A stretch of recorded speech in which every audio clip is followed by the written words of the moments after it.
Fala, gente! Canal Tricolás por aqui para falar das coisas do São Paulo Futebol Clube. Vamos lá, né? Semana complicada por causa de Libertadores da América. Aquela história do já que chegou até aqui, vamos tentar passar daqui. Algumas coisas são interessantes da gente levar em consideração. São Paulo enfrenta LDU, Liga Deportiva Universitária de Quito, quinta-feira, 7 da noite, em Quito. E tem algumas coisas interessantes para falar a respeito desse jogo. São Paulo já enfrentou a LDU algumas vezes na altitude e sempre teve bastante dificuldade por ali.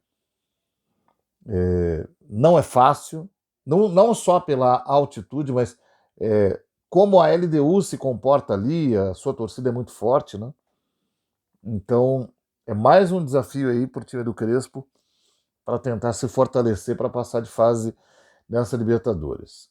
Mas vamos considerar uma coisa aqui também, que tem algumas curiosidades dessa Libertadores para a gente levar em conta. Se um brasileiro for campeão da Libertadores, será o primeiro brasileiro tetracampeão da Libertadores. Já parou para pensar? Então existe um desafio importante aí. Se o São Paulo não conseguir ganhar, tem que torcer muito contra Palmeiras ou Flamengo para que nenhum dos dois o passe na tabela de número de títulos da Libertadores. Porque o São Paulo chegou até 2011 como único tricampeão da Libertadores da América. Aí o Santos ganhou, se tornou o segundo tri. Depois o Flamengo ganhou em 19 e em 22 e se tornou o terceiro tri. E o Palmeiras ganhou em 20 e 21 e se tornou o quarto tri. E tem o Grêmio também, ganhou em 2017 e se tornou o quinto tri. Então são 5 tricampeões da Libertadores. Porém, desses tricampeões, só sobraram Flamengo, São Paulo e Palmeiras nessa Libertadores da América.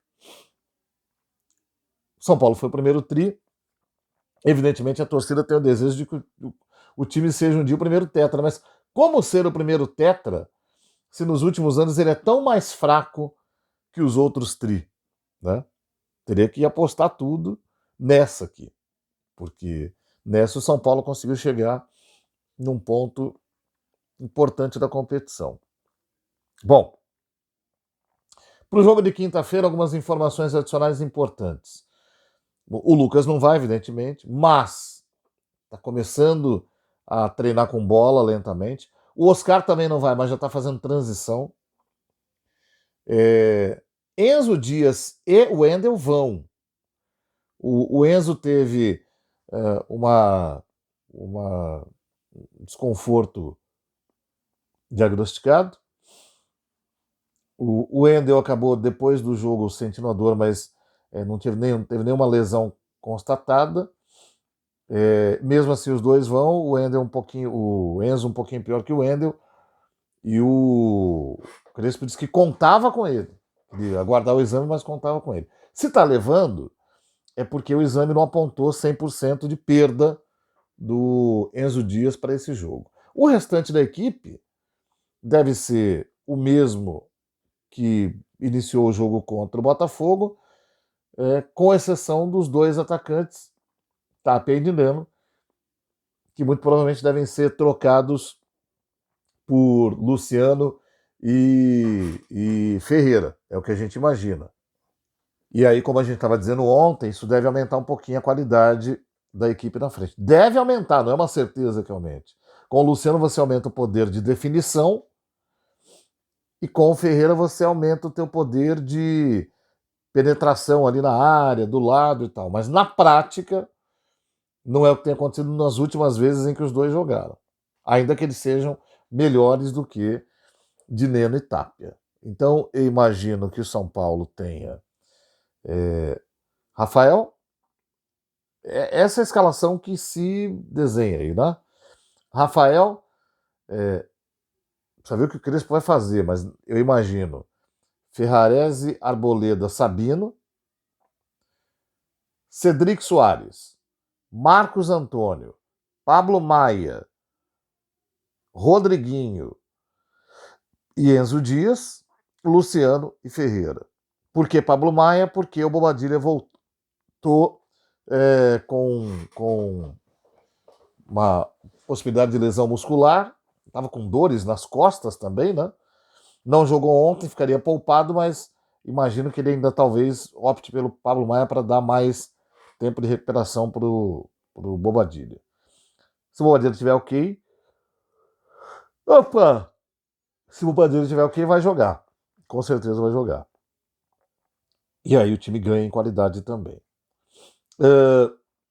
O que esperar? Dificuldade da altitude só não, do time da LDU também. Mas esse time da LDU não é melhor do que outros times da LDU que São Paulo enfrentou por lá nas últimas vezes, inclusive o time treinado pelo Zubeldia, que no fim desclassificou São Paulo da Copa Sul-Americana de 2023. Né?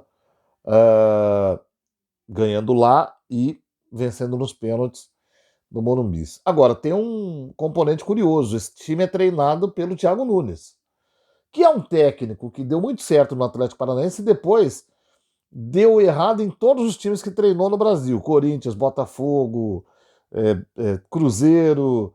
Aí foi para fora, ele começou a fazer uma carreira sul-americana, né?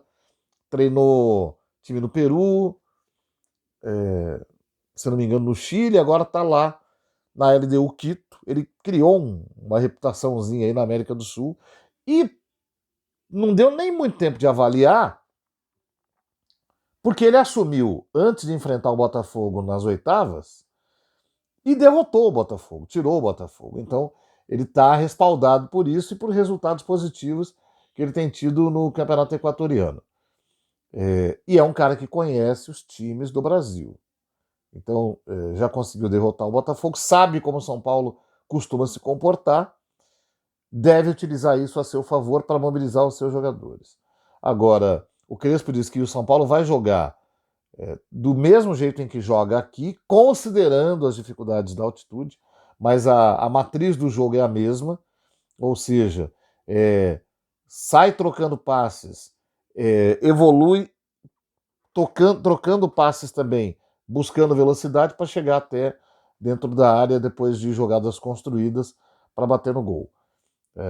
De certo modo não é ruim, porque o outro tipo de jogo, que é o jogo de bola longa, para esse tipo de situação é muito complicado, porque você força o jogador a correr atrás da bola e o fôlego falta. Então é melhor a aproximação com troca de passe na evolução.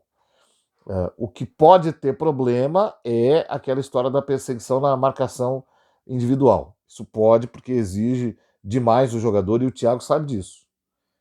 É possível que ele trabalhe os seus jogadores para enfrentar essa condição, e aí se o São Paulo optar por isso, talvez os jogadores não tenham fôlego de terminar o jogo todo assim. Bom, qual seria o resultado melhor? O melhor de todos, é claro, é sempre a vitória, mas o empate não deixa de ser interessante. Perder é ruim, mesmo de 1-0. É ruim porque esses times têm a tendência, depois de chegar aqui, se fechar. O São Paulo está com o ataque remendado. Se ele tiver um time que se fecha muito, ele vai ter muita dificuldade de entrar lá. Então, o ideal, óbvio, o melhor dos mundos é ganhar. Empatar é uma possibilidade de amenizar a situação. A LDU não vai vir em São Paulo só para empatar. Ela não pode confiar no taco de ganhar uma disputa de pênaltis. Então eles vão tentar vencer aqui, se empatar. E aí vai abrir espaço para o São Paulo também. Agora, perder é algo que tem que ficar fora da cogitação. Então, é força de atuação defensiva e inteligência, especialmente no meio de campo para frente, para o São Paulo tentar ganhar o jogo. É isso, gente. Na quinta a gente fala e vê o que deu nesse LDU e São Paulo da Libertadores da América. Valeu, até lá.